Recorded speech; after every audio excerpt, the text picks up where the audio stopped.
ಸಕಲೇಶಪುರ ಪಟ್ಟಣದಿಂದ ಕೇವಲ 1 ಕಿಲೋಮೀಟರ್ ದೂರದಲ್ಲಿರುವ ರಾಷ್ಟ್ರೀಯ ಹೆದ್ದಾರಿಗೆ ಸಂಪರ್ಕ ಕಲ್ಪಿಸುವ ಪ್ರೇಮ್ನಗರದ ಗುಂಡಿಬಿದ್ದ ರಸ್ತೆಯನ್ನು ಕೂಡಲೇ ಸರಿಪಡಿಸುವಂತೆ ಒತ್ತಾಯಿಸಿ ಕೌಡಳ್ಳಿ ಗ್ರಾಮದ ಗ್ರಾಮಸ್ಥರು ಪ್ರತಿಭಟನೆ ನಡೆಸಿದರು.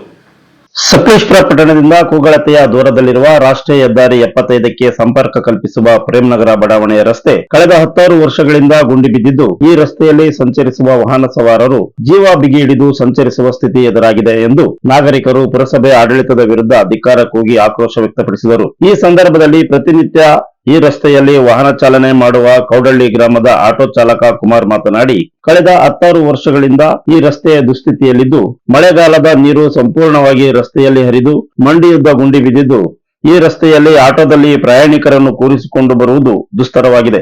ಈ ರಸ್ತೆಯಲ್ಲಿ ಪ್ರತಿನಿತ್ಯ ಜೆಎಸ್ಎಸ್ ಮತ್ತು ಕೌಡಹಳ್ಳಿಯ ಕಿವುಡ ಮತ್ತು ಮೂಕ ಮಕ್ಕಳ ಶಾಲೆಗೆ ಹೋಗುವ ಮಕ್ಕಳು ಮತ್ತು ಶಿಕ್ಷಕರು ಇದೇ ಗುಂಡಿ ಬಿದ್ದ ರಸ್ತೆಯಲ್ಲಿ ತಿರುಗಾಡಬೇಕಾಗಿದೆ. ಈ ರಸ್ತೆಯಲ್ಲಿ ಆಟೋದಲ್ಲಿ ಪ್ರಯಾಣಿಕರನ್ನು ಕೂರಿಸಿಕೊಂಡು ಹೋಗುವುದು ಸಹ ಭಯಪಡುವಂತಾಗಿದೆ.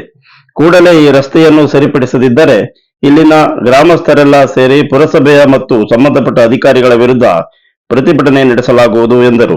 ಬಿಜೆಪಿಯ ಹಿರಿಯ ಮುಖಂಡ ಹಾಗೂ ನಿವಾಸಿ ಸುರೇಶ್ ಮಾತನಾಡಿ, ಬಡಾವಣೆಯಲ್ಲಿ ಮೂಲಭೂತ ಸೌಕರ್ಯವಾದ ಚರಂಡಿ ವ್ಯವಸ್ಥೆ ಇಲ್ಲದೆ ಮೇಲ್ಭಾಗದಿಂದ ಬರುವಂತಹ ಮಳೆಯ ನೀರು ಸಂಪೂರ್ಣವಾಗಿ ರಸ್ತೆಯಲ್ಲಿ ಹರಿದು ನಮ್ಮ ಮನೆಯ ಮುಂದೆ ಬೃಹತ್ ಗಾತ್ರದ ಗುಂಡಿ ಬಿದ್ದಿದ್ದು, ವಾಹನ ಸವಾರರು ಪ್ರತಿನಿತ್ಯ ಈ ರಸ್ತೆಯಲ್ಲಿ ಕಷ್ಟದಿಂದ ಸಂಚರಿಸುವ ಪರಿಸ್ಥಿತಿ ಎದುರಾಗಿದೆ. ಸಕಲೇಶಪುರ ಪಟ್ಟಣದಿಂದ ರಾಷ್ಟ್ರೀಯ ಹೆದ್ದಾರಿಗೆ ಪ್ರಮುಖವಾಗಿ ಸಂಪರ್ಕ ಕಲ್ಪಿಸುವ ರಸ್ತೆ ಇದಾಗಿದ್ದು, ಇಂತಹ ರಸ್ತೆಯನ್ನು ಅಭಿವೃದ್ಧಿಪಡಿಸುವಲ್ಲಿ ಅಧಿಕಾರಿಗಳು ವಿಫಲರಾಗಿದ್ದಾರೆ ಎಂದರು. ಕೌಡಳ್ಳಿ ಬಿಎಡ್ ಕಾಲೇಜ್ ಉಪನ್ಯಾಸಕ ರಾಕೇಶ್ ಮಾತನಾಡಿ, ಪ್ರತಿನಿತ್ಯ ಕಾಲೇಜಿಗೆ ಇದೇ ರಸ್ತೆಯಲ್ಲಿ ನಾವು ಸಂಚರಿಸಬೇಕಾಗಿದ್ದು, ಗುಂಡಿ ಬಿದ್ದ ಈ ರಸ್ತೆಯಲ್ಲಿ ಸಂಚರಿಸುವುದು ತುಂಬಾ ಕಷ್ಟಕರವಾಗಿದೆ. ಈ ರಸ್ತೆಯನ್ನು ಕೂಡಲೇ ಸರಿಪಡಿಸಿ ಸಂಚಾರಕ್ಕೆ ಅನುವು ಮಾಡಿಕೊಡಬೇಕೆಂದು ಕೇಳಿಕೊಳ್ಳುತ್ತೇನೆ ಎಂದರು. 60 ರೂಪಾಯಿಗೆ ನಾವಿಲ್ಲಿ ಬಂದ್ರೆ 100 ರೂಪಾಯಿ ನಮಗೆ ವಾಪಸ್ ಹೋಗೋ 100 ರೂಪಾಯಿ ಆಟೋ ಖರ್ಚೇ ಬರುತ್ತೆ. ಒಂದ್ ವೇಳೆ ಅಕಸ್ಮಾತ್ ಹೋಗುವ ಸಂದರ್ಭದಲ್ಲಿ ಏನಾದ್ರು ಗಾಡಿ ಪಲ್ಟಿ ಆದ್ರೆ, ಅಪ್ಸೆಟ್ ಆದ್ರೆ, ಜನಗಳಿಗೆ ಪ್ಯಾಸೆಂಜರ್ಗೆ ಏನಾದ್ರು ಸಮಸ್ಯೆ ಆದ್ರೆ ನಾವು ಯಾರ ಹತ್ರ ಹೇಳ್ಕೋಬೇಕು? ಅದನ್ನ ಪ್ಯಾಸೆಂಜರ್ ನಮ್ಮನ್ನ ದೂರ್ತಾರೆ, ನಿಮ್ದು ಗಾಡಿ ಇದ್ಮೇಲೆ ಹೇಳ್ತಾರೆ. ನಾವು ಯಾರ ಹತ್ರ ಈ ಸಮಸ್ಯೆ ನಾವು ಯಾರ ಹತ್ರ ಹೇಳ್ಕೋಬೇಕು? ಹಾಗಾಗಿ ಜನಸಾಮಾನ್ಯರು ಮತ್ತೆ ಜೊತೆಗೆ ನಮ್ಮ ದನ ಕರುಗಳ ಸಮೇತ ನಮ್ಮ ಕೌಡಳಿಯಿಂದ ಇದೇ ರಸ್ತೆಯಲ್ಲಿ ಹೋಗಿ ಅವ್ರು ಮೇಯಿಸ್ಕೊಂಡು ಮತ್ತೆ ಇದೇ ರಸ್ತೆಯಲ್ಲಿ ಬರಬೇಕು. ಈ ಅಡ್ಡ ಮಧ್ಯ ಇಲ್ಲಿಂದ ಸ್ವಲ್ಪ ಬೈಪಾಸ್ ಇದೆ. ಈ ಬೈಪಾಸ್ ಸೆಂಟ್ರಲ್ ಇರೋದ್ರಿಂದ ಸ್ಕೂಲ್ ಮಕ್ಕಳು ರಸ್ತೆ ಕ್ರಾಸ್ ಮಾಡೋದಿರ್ಲಿ, ನಾವು ಆಟೋದ ರಸ್ತೆ ಯಾರಿಗೂ ತುಂಬಾನೇ ಸಮಸ್ಯೆ ಆಗಿದೆ. ಈಗಾಗಲೇ 3-4 ಡೆತ್ ಸಮೇತ ಆಗಿದೆ ಆಕ್ಸಿಡೆಂಟ್ ಆಗಿ. ಈ ಜವಾಬ್ದಾರಿ ಯಾರು ಇದಕ್ಕೆಲ್ಲ? ಇಲ್ಲಿ ತನಕ ಒಂದೇ ಒಬ್ಬ ಜನಪ್ರತಿನಿಧಿ ಆಗ್ಲಿ ಮತ್ತೊಬ್ಬರಾಗ್ಲಿ ಸ್ಥಳೀಯ ಇದ್ದಾಗ ಯಾರು ಇಲ್ಲಿ ತನಕ ಬಂದು ಸಮಸ್ಯೆ ಇಲ್ಲಿ ತನಕ ಆರಿಸಿಲ್ಲ ಯಾರುವೆ. ಸೊ ನಮಗೆ ಇದೇನಾಗಿದೆ ಅಂದ್ರೆ, ಇದು ಪುರಸಭೆ ಆಡಳಿತ ಆಗಿರೋದ್ರಿಂದ, ಈ ರಸ್ತೆ ಪುರಸಭೆಗೆ ಸೇರಿರೋದ್ರಿಂದ ಕಡೆ ಪಕ್ಷ ಅವರಾದ್ರೂ ಬಂದು ಇಲ್ಲಿಂದ ಅವರ ಅವಧಿಗೆ ಇದಕ್ಕೆ ಲಿಮಿಟ್ ಎಲ್ಲಿ ಬರುತ್ತೆ ಅಲ್ಲಿ ತನಕ ರಸ್ತೆ ಸರಿ ಮಾಡಿಕೊಟ್ರೆ ತುಂಬಾ ಅನುಕೂಲ ಆಗುತ್ತೆ. ಇಲ್ಲ ಅಂದ್ರೆ ಮುಂದಿನ ದಿನಗಳಲ್ಲಿ ಇದಕ್ಕೆಲ್ಲ ಅವರೇ ನೇರವಾಗಿ ಹೊಣೆ ಆಗ್ಬೇಕಾಗುತ್ತೆ ಅಂತೇಳಿ ನಮ್ಮ ಅನಿಸಿಕೆ. ಹಾಗಾಗಿ ಮುಂದೇನಾದ್ರೂ ಜನಗಳು ಎಚ್ಚೆತ್ಕೊಂಡು ಒಂದು ಕಾರ್ಯವೈಖರಿ, ರಾಜಕೀಯ ಜಿಜ್ಞಾಸೆ, ರಾಜಕೀಯ ಇಚ್ಛಾಶಕ್ತಿ ಇರ್ತಕ್ಕಂಥವ್ರನ್ನ ಈ ಗೆಲ್ಸ್ ಕಳಿಸಿದ್ರೆ ಏನಾದ್ರೂ ಒಂದು ಸುಧಾರಣೆ ಕಾಣಬಹುದೇನೋ. ಜೊತೆಗೆ ಒಂದೇ ಒಂದು ಆಡಳಿತ ಪಕ್ಷದವರು ಇನ್ನೊಂದು ಪಕ್ಷದವರು ಯಾರಾದ್ರೂ ಸರಿ, ಒಂದೇ ಗುರಿ ಇರಬೇಕು. ನಗರವನ್ನ ನಾವು ಬೆಳೆಸಿದ್ರೆ ನಮಗೆ ಮುಂದಿನ ಜನರೇಷನ್ಗೆ ನಾವೇನಾದ್ರೂ ಒಂದು ಇದನ್ನ ಕೊಡ್ಬೋದು, ಸಂದೇಶವನ್ನು ಕೊಡ್ಬೋದು ಅಂತಕ್ಕಂಥ ದೃಷ್ಟಿ ಇಟ್ಕೊಂಡು ಮಾಡಿದ್ರೆ ಆಗ್ತದೆ. ಕೇವಲ ಹಣ ಮಾಡೋದಕ್ಕೋಸ್ಕರ ರಾಜಕಾರಣಕ್ಕೆ ಬರ್ತೀನಿ ಅನ್ನೋರು ನಾವ್ ಏನ್ ಹೇಳಕ್ ಸಾಧ್ಯ ಇದೆ? ಈಗೆಲ್ಲ ನೀವು ಮಾಧ್ಯಮದವ್ರು ಸಾಕಷ್ಟು ಹೋರಾಟ ಮಾಡಿದ್ದೀರಾ, ಆದ್ರೂ ಕೂಡ ನೀವು ಕೂಡ ದಿನ ತಿರುಗಾಡೋ ರಸ್ತೆ ಇದೆ, ಇದು ಈ ಪರಿಸ್ಥಿತಿ ಇದೆ ಅಂದಾಗ ಯೋಚನೆ ಮಾಡಿ. ಇವತ್ತು ನೀವು ಬಂದಿದ್ದೀರಾ, ಮಾತಾಡ್ತಾ ಇದ್ದೀನಿ.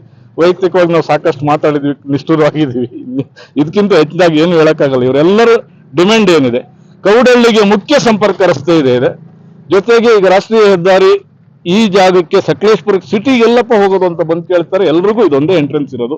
ಆದಷ್ಟು ಈ ರಸ್ತೆ ವೈಡನ್ ಆಗ್ಬೇಕು, ಇದೊಂದು ಡೆವಲಪ್ ಆಗಬೇಕು. ಹೆಚ್ಚಿನ ರೀತಿಯಲ್ಲಿ ಒಂದು ಸ್ಥಿರವಾಗಿ ನಿಲ್ತಕ್ಕಂಥ ಕಾಂಕ್ರೀಟೀಕರಣ ಮಾಡಿಕೊಟ್ರೆ ಬಹಳ ಒಳ್ಳೇದು. ಹಿಂದೆ ಕೇವಲ 5 ವರ್ಷದಿಂದ 50 ಲಕ್ಷ ಖರ್ಚು ಮಾಡಿ, ಅಲ್ಲಿ ಬೋರ್ಡ್ ಇದೆ ಚೌಡಮ್ಮನ ದೇವಸ್ಥಾನ ಹತ್ರ, 1.5 ಕಿಲೋಮೀಟರ್ ರಸ್ತೆಯನ್ನು ಅಭಿವೃದ್ಧಿ ಮಾಡೋದು 50 ಲಕ್ಷ. 5 ವರ್ಷದಲ್ಲಿ 50 ಲಕ್ಷ ರೂಪಾಯಿ ತೊಳ್ಕೊಂಡು ಹೋಗ್ತದೆ ಅಂದ್ರೆ ಅಭಿವೃದ್ಧಿ ಬಗ್ಗೆ ನಾವು ಏನು ಅಂತ ಕೇಳೋಣ? ಈ ಪರಿಸ್ಥಿತಿ ಇದೆ. ಎಲ್ಲರೂ ಕೂಡ ತಮ್ಮಗಳ ಮೂಲಕ ನಾನು ಕೇಳ್ಕೊಳ್ಳೋದಿಷ್ಟೇನೆ, ಸಮಗ್ರವಾದ ಒಂದು ರಸ್ತೆಯನ್ನು ಮಾಡಿಕೊಟ್ರೆ ಇದು ಮುಖ್ಯ ಸಂಪರ್ಕ ರಸ್ತೆ. ಯಾವುದಕ್ಕೆ? ರಾಷ್ಟ್ರೀಯ ಹೆದ್ದಾರಿಗೆ ಸಕಲೇಶಪುರ ನಗರಕ್ಕೆ ಮುಖ್ಯ ಸಂಪರ್ಕ ರಸ್ತೆ ಇದೆ. ಇದನ್ನು ಅಭಿವೃದ್ಧಿ ಮಾಡಿಕೊಡ್ಬೇಕು ಅಂತ ತಮ್ಮಗಳ ಮೂಲಕ ಮನವಿ ಮಾಡ್ತಾ ಇದ್ದೀನಿ. ಈ ರಸ್ತೆಯಲ್ಲಿ ತಾವು ಓಡಾಡ್ತೀರಿ? ಹೌದು. ಸೊ ಪ್ರತಿದಿನ ನಾವು ಈ ರೋಡಲ್ಲೇ ಹೋಗ್ತಾ ಇರ್ತೀವಿ. ರೋಡ್ ತುಂಬಾ ಹಾಳಾಗಿದೆ. ತುಂಬ ಗುಂಡಿಗಳೆಲ್ಲ ಬಿದ್ದಿದೆ. ಮಳೆ ಬಂದಾಗ ನಮಗೆ ಹೋಗ್ಲಿಕ್ಕೆ ತುಂಬ ಕಷ್ಟ. ಆಮೇಲೆ ಆಟೋಗಳು ಮೇನ್ ಕೌಡಳ್ಳಿ ಹೋಗೋ ರೋಡಲ್ಲಿ ಎಲ್ಲ ಮಕ್ಕಳಿಗೆ ಸ್ಕೂಲಿಗೆ ಹೋಗ್ತಿರ್ತಾರೆ. ಇಲ್ಲಿ ಕೌಡಳ್ಳಿ ಕಾಲೇಜ್ ಇದೆ, ಇಲ್ಲಿ ಆಟೋದಲ್ಲಿ ಹೋಗೋಕೆ ತುಂಬಾ ಪ್ರಾಬ್ಲಮ್ ಆಗ್ತಾ ಇದೆ. B.Ed ಕಾಲೇಜು, PUC ಕಾಲೇಜು ಮತ್ತು ಹೈಸ್ಕೂಲು ಎಲ್ಲ ಥರದ್ದು ಇದೆ. ತುಂಬಾ ಕಷ್ಟ ಆಗ್ತಿದೆ ಇಲ್ಲಿ ರೋಡಲ್ಲಿ ಹೋಗ್ಲಿಕ್ಕೆ. ಆದಷ್ಟು ಬೇಗ ಈ ಗುಂಡಿಗಳನ್ನ ಮುಚ್ಚಿ ಸ್ವಲ್ಪ ರೋಡು ಚೆನ್ನಾಗಿ ಮಾಡ್ಕೊಳ್ಬೇಕು ಅಂತ ಕೇಳ್ಕೊತೀನಿ. ಸರ್, ರೋಡ್ ಇದು ಸಕಲ ಟೌನಿಂದ ಬೈಪಾಸ್ಗೆ 1 ಕಿಲೋಮೀಟರ್ ರೋಡ್ ಇರೋದು. ಅಂತ ರೋಡ್ ಇವತ್ತು ಹದಗೆಟ್ಟೋಗಿದೆ. ಗುಂಡಿ ಬಿದ್ದು ಎಲ್ಲ ಸ್ಕೂಲ್ ಮಕ್ಕಳು ಊರೆಲ್ಲ ತಿರುಗಾಡ್ತಾರೆ. ಅದು ಗುಂಡಿ ಬಿದ್ದು ಹಾಳಾಗೋಗಿದೆ. ತಕ್ಷಣ ಪೊಲೀಸ್ ಬೇರೆ ರೆಡಿ ಮಾಡ್ಕೊಳ್ಬೇಕು. ಕೌಡಳ್ಳಿಯರು 108 ಜನ ಓಡಾಡ್ತಾರೆ. ಸ್ಕೂಲ್ ಮಕ್ಕಳು ವೆಹಿಕಲ್ ಇರ್ತವೆ. ಮೊನ್ನೆ ಅವರು ಬೈಕಲ್ ಬಿದ್ದು ಕಾಲು ಮುಗಿದ್ದಾರೆ. ಆಟೋ ಪಲ್ಟಾಗಿದೆ, ಕಾರೆಲ್ಲ ಪಲ್ಟಾಗಿದ್ದಾವೆ. ಅದಕ್ಕೋಸ್ಕರ ಅದನ್ನು ತಕ್ಷಣ ನೀವು ಅದನ್ನು ರೆಡಿ ಮಾಡ್ಕೊಳ್ಬೇಕು ನಾವು ಬೇಡ್ತೀವಿ ಸರ್. ಇನ್ನೇನು ಸರ್? ಪ್ರತಿಭಟನೆಯಲ್ಲಿ ಕೌಡಳ್ಳಿ ಗಣೇಶ್, ಕುಮಾರ್, ತಿಮ್ಮಯ್ಯ, ಕಾಳಯ್ಯ, ಸುರೇಶ್, ರಮೇಶ್, ಕುಮಾರಸ್ವಾಮಿ, ಸಂದೇಶ್ ಶೆಟ್ಟಿ, ದ್ಯಾವಪ್ಪ, ಪ್ರದೀಪ ಇತರರು ಇದ್ದರು. You are watching TV 46 News Kannada.